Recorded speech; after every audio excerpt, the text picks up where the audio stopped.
So good evening everyone. So for tonight we will be starting our lesson. This is a continuation of our lesson yesterday. So we would be talking about L2. So what does L2 means? L2 is a second language or a foreign language or it could even a target language or a foreign to the tongue. So if you have an L2, you are a non-native speaker of that language. So please remember these are what we call acquired language, acquired. Unlike L1, not everyone has an L2. If you have learned or are learning a new language, that language is your L2. So let me ask you, what is your L2? So paki-comment na lang sa video na ito.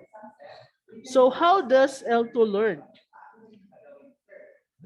L2 is learned through a process known as second language acquisition. Ano nga yung FLA? So we have the SLA. Like first language acquisition, the second language acquisition is a complex field, especially in linguistics. So what are the aspects of SLA? Second language acquisition is the process of acquiring language capacity after. Please remember that it is after, not with. So it is the capacity to learn the new language that have learned after your L1 has already been learned. Learning an L2 requires a conscious effort. Why do we say so? Because number one, it would be very difficult for you. For example, I'm a person. You would be talking to me in English. Then first, I would translate it to, for example, we were talking in Tagalog. So in my mind, I would first translate it to English. Then after that, I would translate it to Bisaya. Then, okay, that was the person. Ayan yung pinag-uusapan namin. Kuha? So that's why it is a very conscious effort because some words from your L1 is different from your L2. So, uh, put in your mind o pakiisip lang kung ano yung mga words sa L1 nyo na iba yung meaning ng words sa L2 ninyo. So please remember, L2 is not learned during infancy. This is learned during puberty. Through the capacity of both L1s and L2 can deteriorate from the lack of use. For example, as of today, some of you have already deteriorated your vocabulary because number one, you refrain from talking to other people. Meron pa ba tayong yung tinatawag natin na matalinong pakikipagtalastasan? Wala na, 'di ba? Hindi naman talaga siya. Good thing is you are back to school. You are learning back to school. So that's why your language is what you are practicing it today. L2 capacity is considered to decrease faster than from misuse rather than the L1 counterparts. So bakit daw? Number one, L1 is your native language. You are very fluent with it. You have people to back up with you. But for example, your L2 is Tagalog. So what would happen? Tagalog or let's say English, your L2 is English. You would only interact with other people using English if they are really they want to talk to you in English. But for some purposes, for some reason, kailan lang ba tayo nakakapag-practice makipag-usap sa English? Maybe when we are writing an essay and we are chatting to other people. Minsan nga, di ba, jejemon pa. So factors that affect the second language as acquisition. So let's talk about this one. These are the general factors that have influenced second language learning, such as age, your age, because some of you will not accept, diba? Some of you are at the age that, okay, I would not just learn those language. I'm just okay with this. Aptitude, how well versed can you be?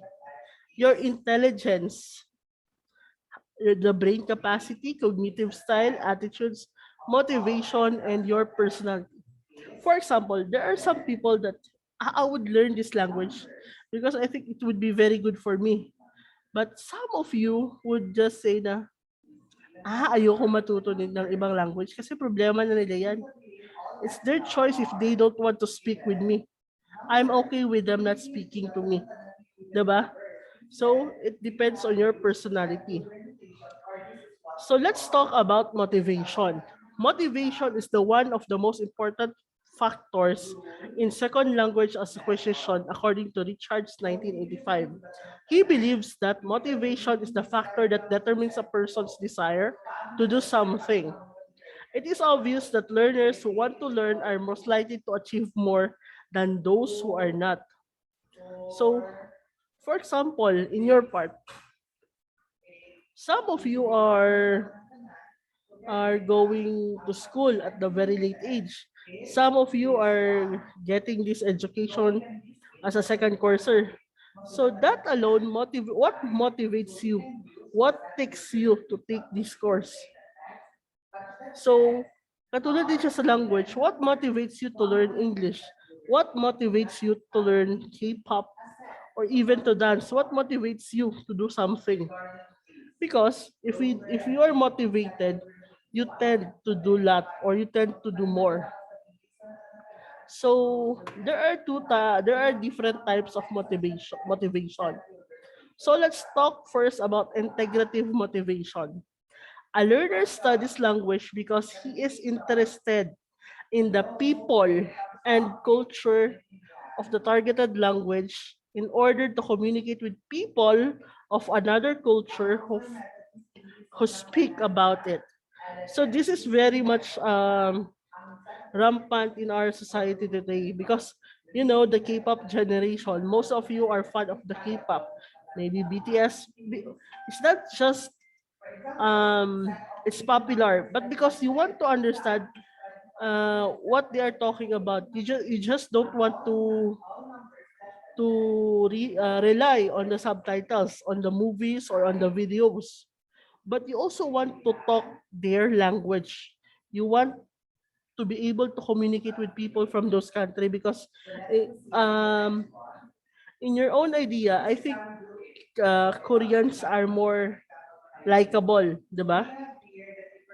So next, instrumental motivation. A learner's goal for learning the second language are functional and useful. For example, a learner needs a language to get a job, to pass a test, and enable them to read newspapers and etc. For example, if you have some kamag-anak or relatives in Japan, di ba mas maraming pera sa Japan ngayon? Even the farmer has a high salary than a teacher here in the Philippines. So what do you want to do?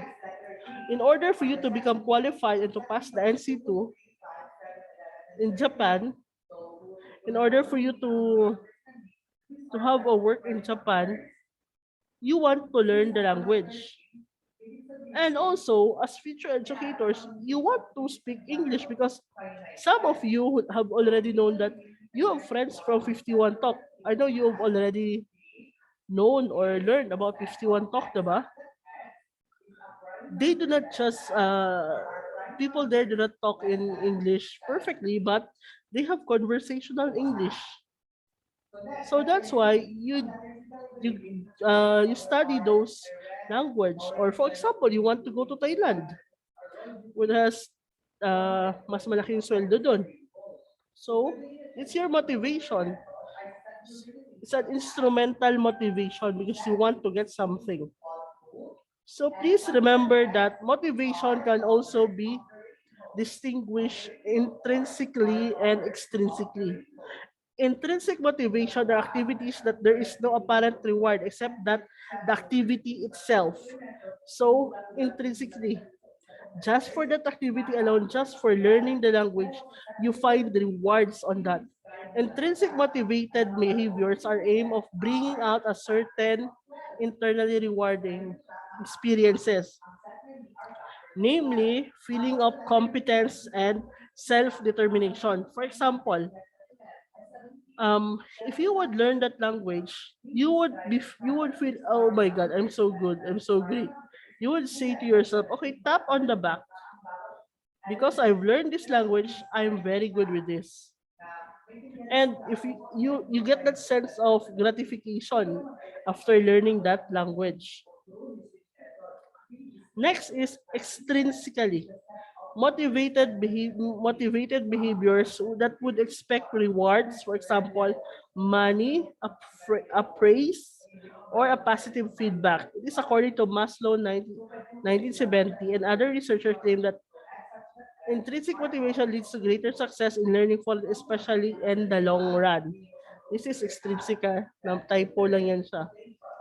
So, question, in your own words, what motivates you? If you were to learn another language, what would be your motivation? First is choose, you would choose between, is it an integrative motivation or instrumental motivation? Please explain na. Ulitin ko yung question. If you want to learn a second language, what would be your motivation?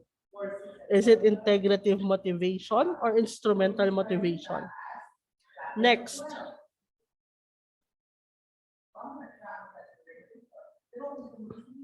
Next would be the motivation, that is intrinsic or the extrinsic motivation.